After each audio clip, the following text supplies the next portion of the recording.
They say grief makes you irrational. They say it the way people say the sky is blue, like it's a fact so obvious it barely needs speaking, like the person they're saying it to hasn't already considered it 1,000 times and arrived at a different conclusion. I was not irrational. I was precise.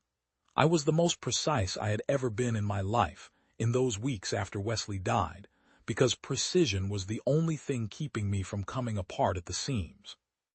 The machine I built in our apartment, in what had been our apartment, in what had been the living room, where we used to eat takeout on the floor because we hadn't bought a proper dining table yet and always said we would. That machine was not the work of a woman coming undone. It was the work of a woman who understood exactly what had been taken from her and was not prepared to accept it. I should go back further. Most people don't know what the Vael actually are. The broadcasts that survived the first correction event gave people a picture, something tall, something dark, something that moved through walls like water through cloth, but pictures lie by omission. The broadcasts showed what the Vael looked like. They didn't show what the Vael do. They didn't show what it means to be standing 3 feet from one, and to feel your own name start to loosen at the edges, like a word you've said too many times until the sound detaches from the meaning. They didn't show what it looks like when a human being has their memories archived. The Vael are not conquerors in any sense we would recognize. They don't want our land. They don't want our resources. They don't want our labor or our submission or our worship. What they want, the only thing they have ever wanted as far as anyone has been able to determine, is our memories. Specifically, they want to own them, to catalog them, to file them in whatever vast and lightless repository they maintain somewhere in the dark between star systems, indexed and cross-referenced and inert.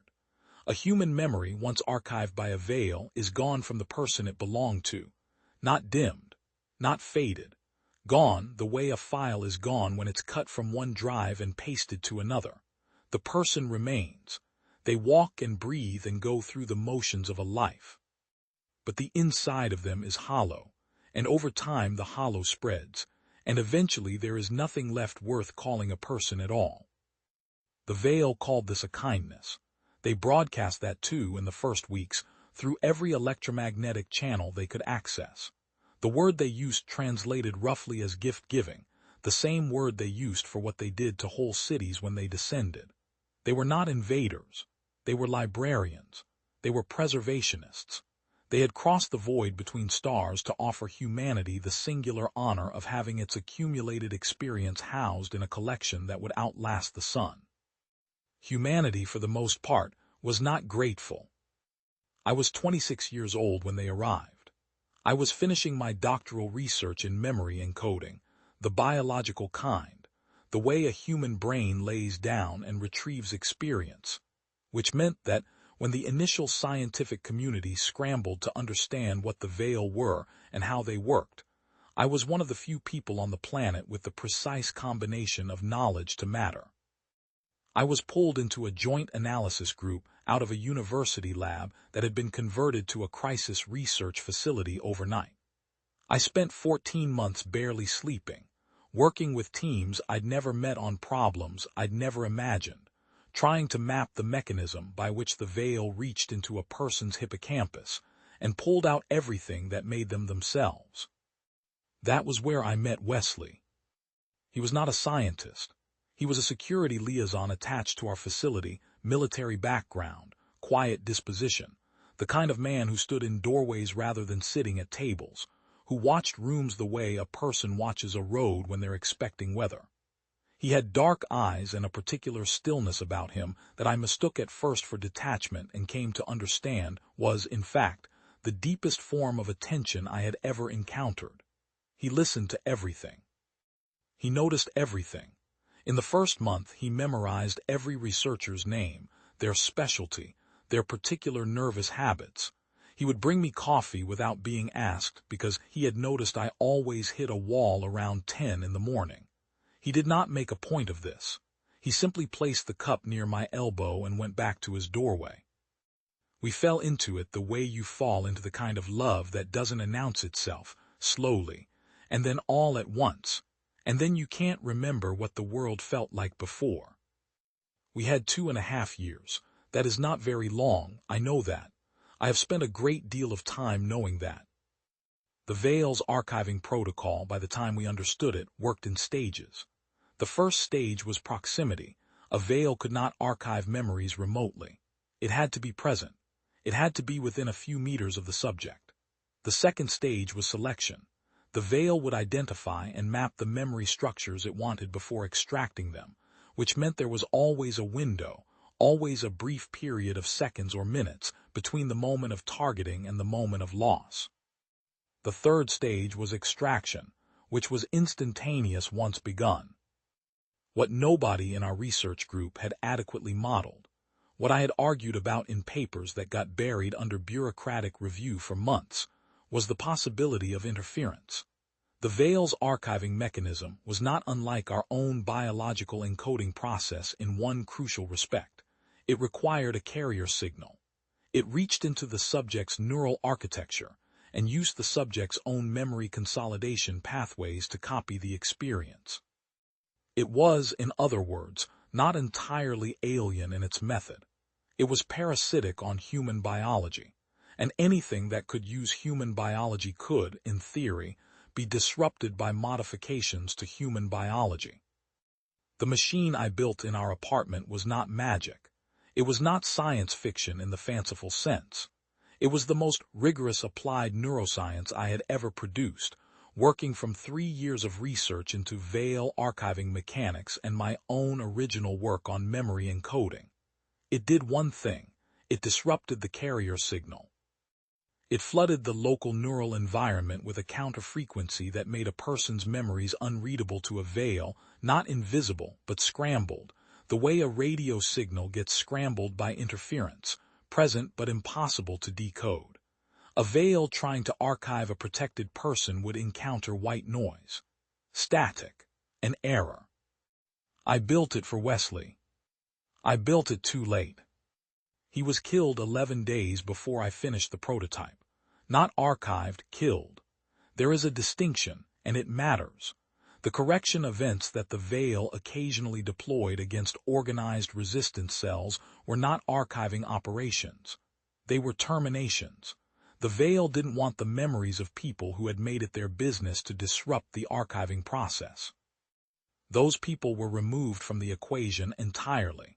Their neural tissue, too, corrupted by their own resistance activities to be worth cataloging. Wesley had been part of a network I hadn't fully known about. I had known he was doing more than standing in doorways. I had not known how much more.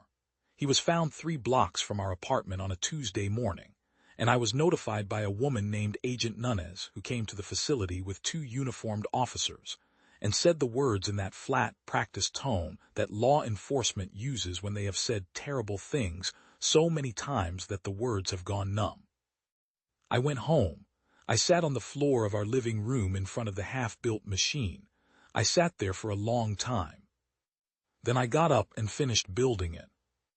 Rebecca came 4 days later.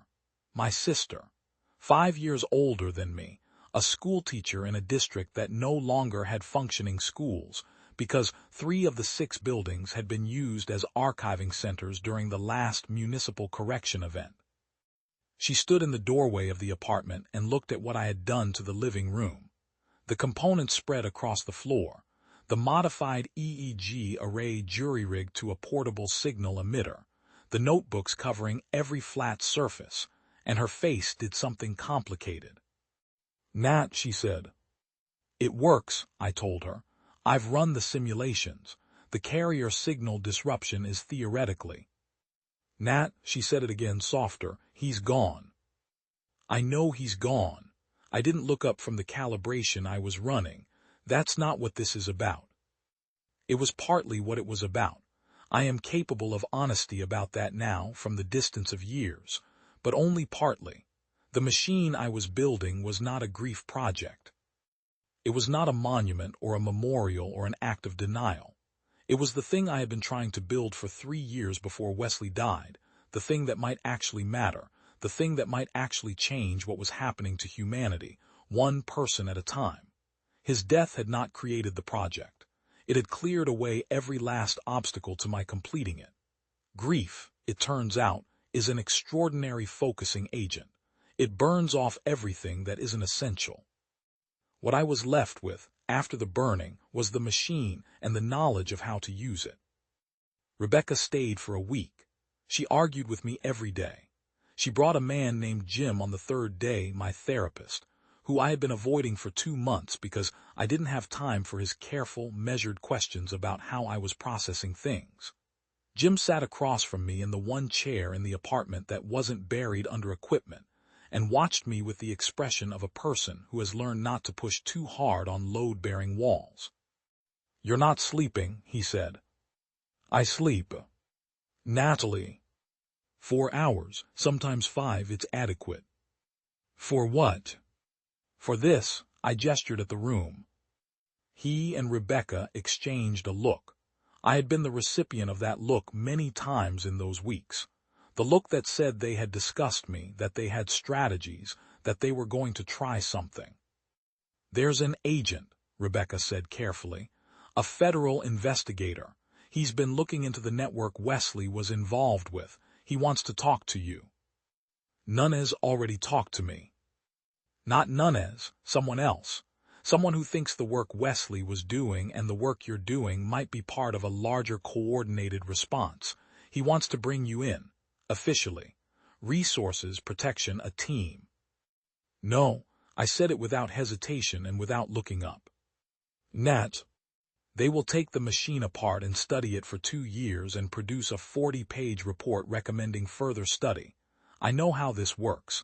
I have watched it happen 4 times with 4 different research teams. No official channel. No team. I finished this alone." Jim leaned forward slightly. "Why does it have to be you? Why does it have to be this?" His voice was careful, genuinely curious rather than challenging. That was Jim. He never pushed. He just opened doors and waited to see if you walked through them. "Wesley would not want you to." "Don't," I said it quietly. "Don't finish that sentence." "He didn't." I understood what they were afraid of. I understood it clearly. They looked at me, and they saw a woman who had lost the person she loved most in the world, who was now living inside the ruins of a grief project dressed up as science, who was refusing help and refusing sleep, and refusing to come back to the world of ordinary human functioning. They were not entirely wrong, but they were not entirely right either, and the part they were wrong about was the part that mattered. The machine worked. I knew it worked because I had been testing the disruption fields on my own neural architecture for 6 weeks, calibrating the signal until I could verify, using every tool I had, that my own memories were producing the scrambled carrier frequency that would read as static to a Vael archiving attempt. I had done this methodically and documented every result. The science was sound. I was not in denial. I was not in the first stage of grief, or the second stage, or any other stage that had a name in the literature.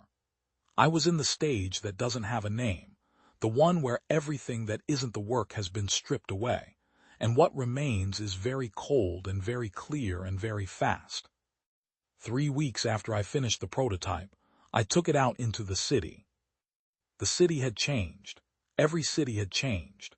There were zones now, officially designated archiving corridors, which the Vael used on rotating schedules, which humans were advised to avoid unless they were willing to participate in what the broadcasts called voluntary cultural exchange. The zones shifted. You could track them if you paid attention. I had been paying attention. What I had not anticipated, what I should have anticipated, what Wesley had understood before I did, was that there was already a network. They found me 2 days into my field tests, which is to say that I emerged from a maintenance corridor in the Eastside archiving zone with my signal emitter running and my own memory structure scrambled to static, and I walked past 3 Vael who were in the middle of an archiving sequence with a man on his knees on the sidewalk, and all 3 of them turned to look at me and stopped. Not because I was threatening, because I was incoherent to them. Because every time they reached for my carrier signal they got noise. I walked past them, and they stood perfectly still, and the man on his knees looked up at me with an expression that I will carry for the rest of my life.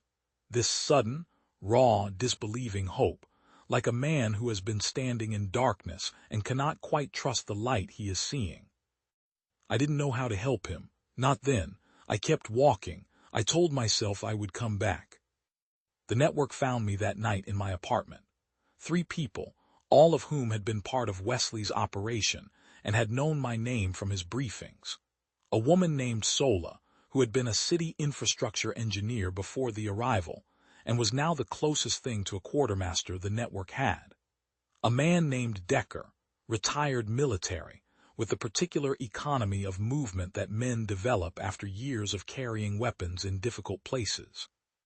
And a young man who went only by the name he'd been given by the network, Glass, who could not have been more than 19, and who looked at my machine with an expression of uncomplicated wonder. They did not ask to join me. They told me I was already part of them. Wesley had told them about the machine before it was finished, had told them to look for me if anything happened to him. They had been watching for me since the day he died. I sat with that for a long time.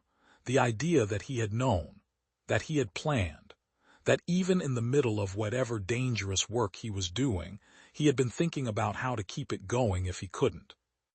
"How many do you have?" Decker asked, nodding at the machine. He meant copies, field units, replicable technology.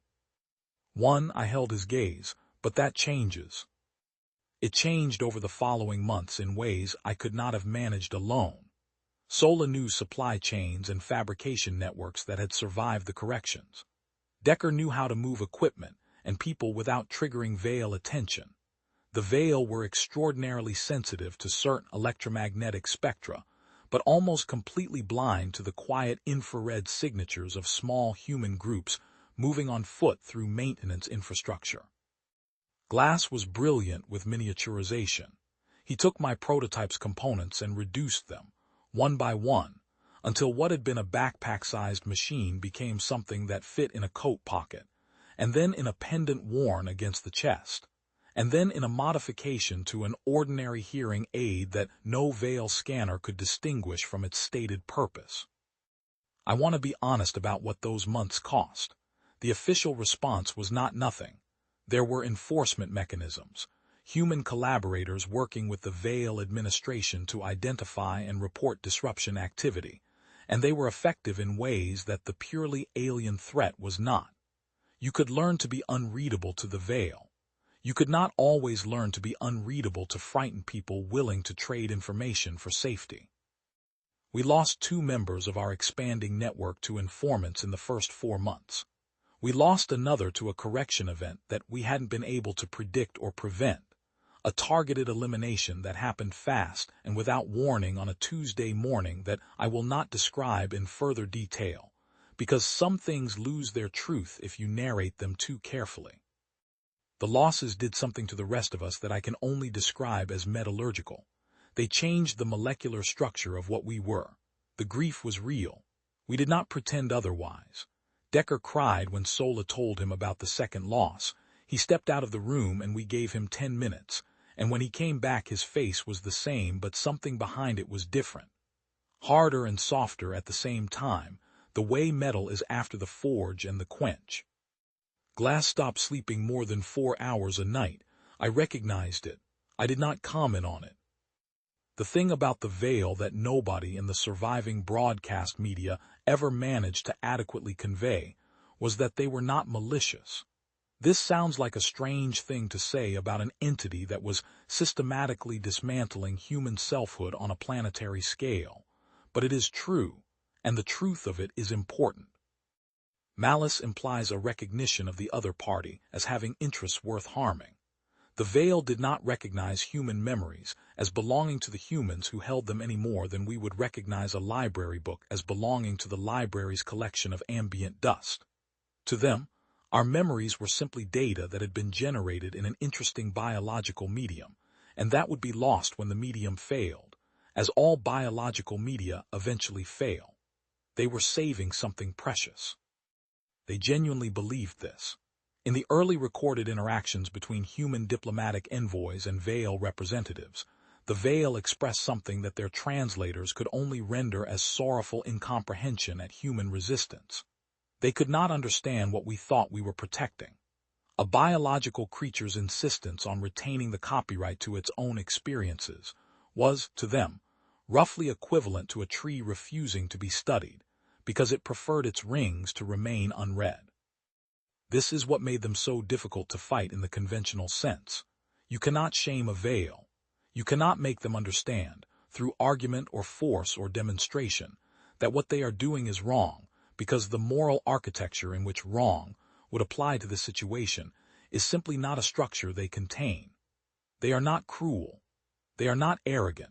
They are simply so thoroughly other that the gap between their values and ours cannot be bridged by anything resembling normal communication. What you can do is become a problem they cannot solve. I had understood this in the abstract from the early research. The machine I built made it concrete. The Vael, encountering a human being whose memories produce static rather than a readable carrier signal, did not become frustrated or angry in any way we could detect. They simply moved on. There were billions of readable minds on the planet. Why spend resources on an unreadable one? They were, at their core, optimizers. They went where the data was clean. Our job, as I came to see it, was to make enough people unreadable that the optimization calculus changed. By the end of the first year, we had protected 112 people. By the end of the second year, the network had chapters in 9 cities, and the number was over 4,000. The miniaturized pendants were being produced in 3 clandestine fabrication cells, distributed through the same infrastructure routes that Decker had mapped in the early months. Agent Nunez, who I had dismissed as a bureaucratic obstacle, and who turned out to be something considerably more useful, had found us through channels I still don't fully understand, and provided the kind of official cover that meant our fabrication cells didn't show up on the collaborative enforcement lists that the Vael administration shared with human compliance bodies. She was careful and she was fast, and she had a particular quality that I came to rely on. She never promised more than she could deliver, and she always delivered exactly what she promised. I want to tell you there was a moment, a single clean turn, the kind that happens in stories where everything tilts and the arc bends and you can point to that moment and say, here, this is where it changed. That is not what happened. What happened was more like weather, pressure systems building over months. 1,000 small decisions and 100 small acts of defiance, and 4,000 people walking through archiving corridors with their memories producing noise, and the Vael optimization algorithms updating and updating and updating, and the Vael field units reporting anomalous resistance concentrations that disrupted their archiving throughput targets, and at some level of the Vael hierarchy that we never had direct visibility into, something shifting. What we observed on the ground was this: the archiving corridors began to contract. Zones that had been active for 2 years went quiet. The rotation schedules we had been tracking became erratic and then sparse, and then in some districts non-existent. The correction event deployments, which had always been targeted and surgical, became less frequent and then stopped. Not in all cities, not uniformly. But the pattern was unmistakable, and Nunez confirmed it through channels she declined to specify. The Vael were recalculating. An unreadable mind was a lost file. 4,000 unreadable minds were a statistical problem. 40,000, which was the projection Sola had built, based on our production rate and our distribution reach, for where we would be in another 18 months, was something the Vael optimization structure apparently classified as a data integrity crisis. The archive they were building would contain gaps. Systematic, expanding gaps, representing entire population centers of memories that could not be accessed. For beings whose entire civilizational purpose was the completeness of their collection, this was not a tolerable outcome. They sent an emissary. I want to be careful about how I describe this, because What I know about what happened is filtered through 3 layers of incomplete information and 1 direct experience. And the direct experience is the one I trust least, because it was the most overwhelming. I know that the emissary arrived without any of the precursor signals that typically preceded Vael field operations.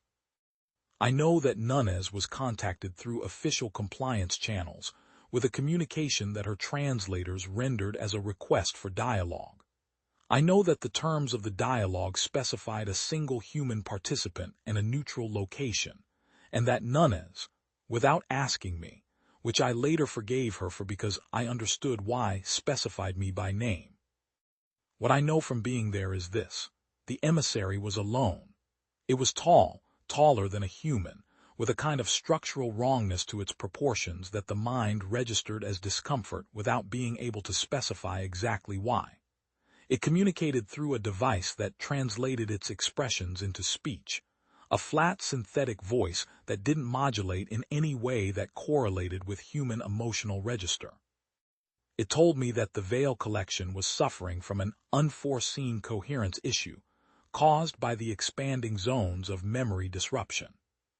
It told me, and I am translating the translation, so there are multiple layers of imprecision here, that the collection could not be properly indexed when significant populations of its subjects were producing corrupted carrier signals, because the archive relied on cross-referencing living memories against previously archived memories from the same subjects, and corrupted living memories created gaps in the cross-referencing structure that propagated through the entire index collection.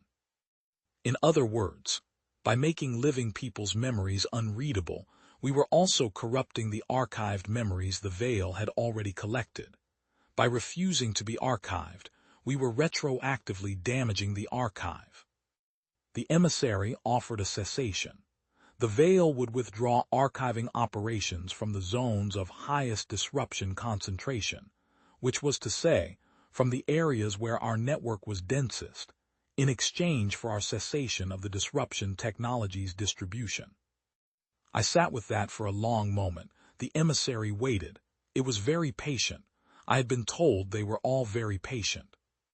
Then I told it no. I told it that the disruption technology would continue to be distributed. I told it that we would distribute it faster and more widely, and that within 18 months, by our own projections, the coherence issue it had described would affect not just selected zones but the majority of the planetary archive. I told it that the only terms we were prepared to offer were a complete cessation of all archiving operations, followed by a process of memory restoration that we would work out together, for all previously archived individuals, to the extent that such restoration was technically possible.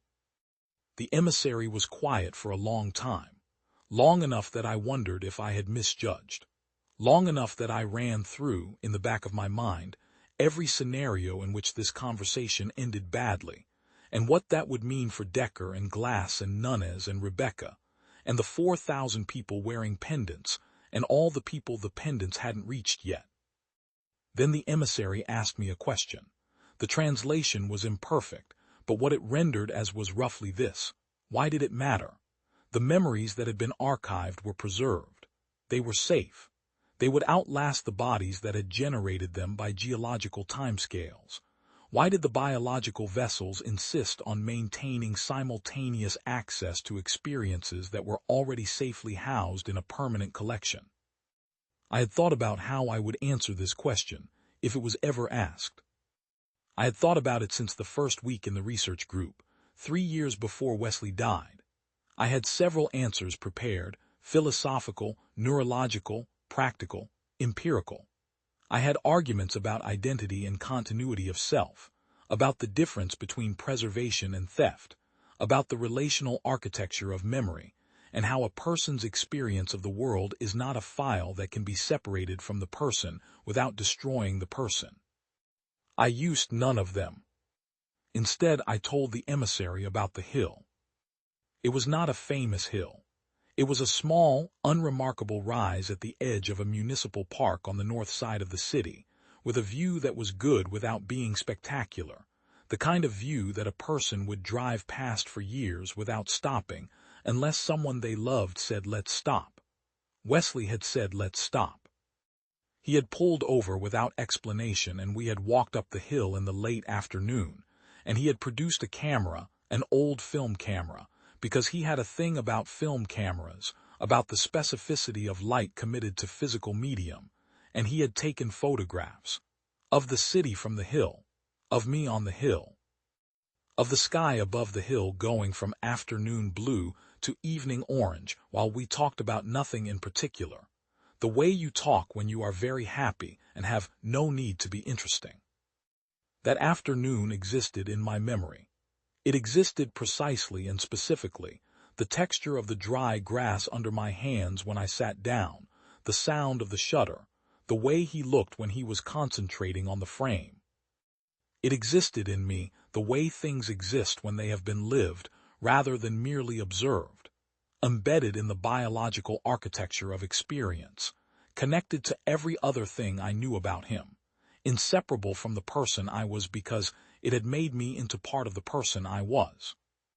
If the Vael had archived me, that afternoon would be in their collection, indexed, preserved, safe, and I would be standing in a room that used to be full of something and is now just a room. I told the emissary that the difference between a memory in a person and a memory in an archive is the difference between a fire and a photograph of a fire. Both of them capture something true, only one of them is warm. The emissary was quiet again, this time for longer. I don't know what conversations happened after that, in whatever hierarchies the Vael maintained for decisions of this magnitude. I know that the process was not fast.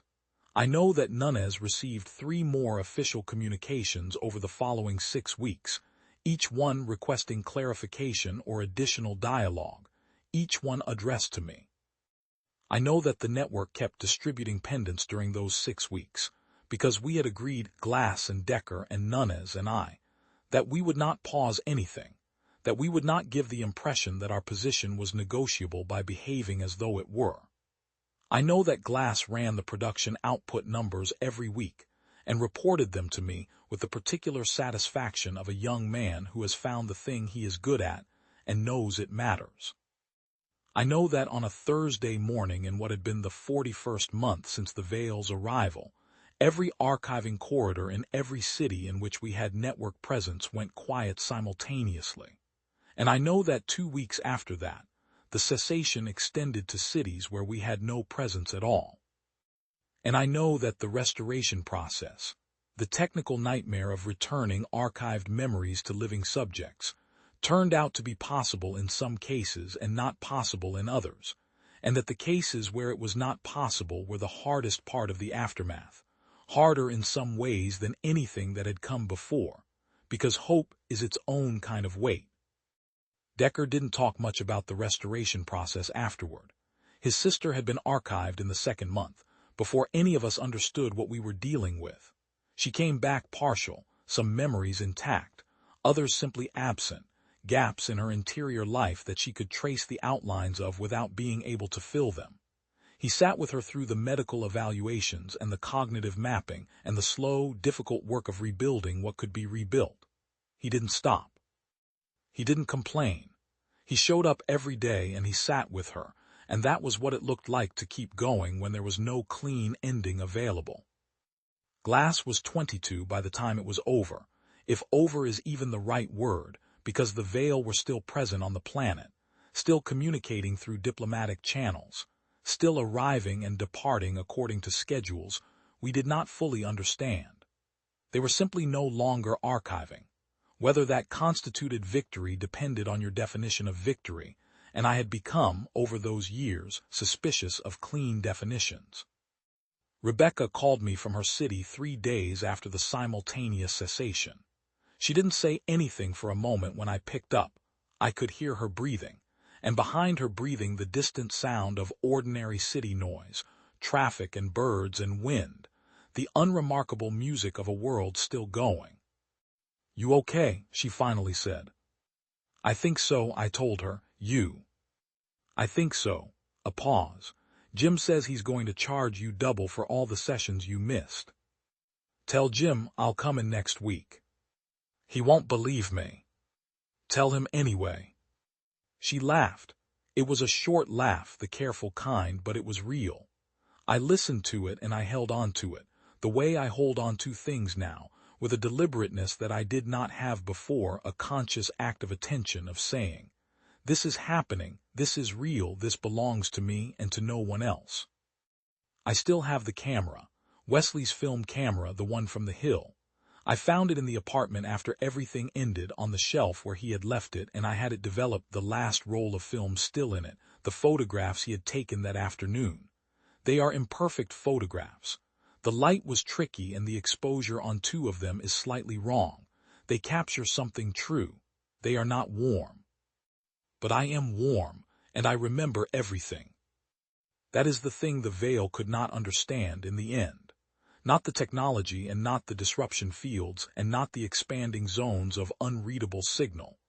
All of that they could analyze and model and adapt to, and they would have, eventually, given time enough and patience enough, and the particular relentless optimization that is their nature. What they could not understand was why any of it was worth doing.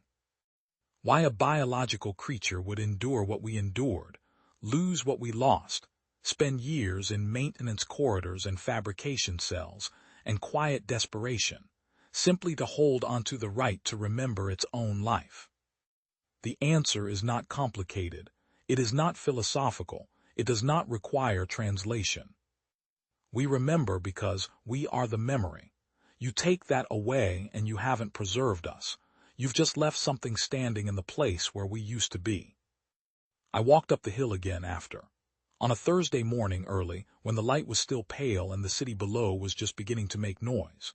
The grass was different, season had changed it, but the view was the same, and the sky above me went from pale to gold as I stood there, and I thought about Wesley, and the thinking was not an act of grief or an act of defiance or an act of anything so purposeful as that.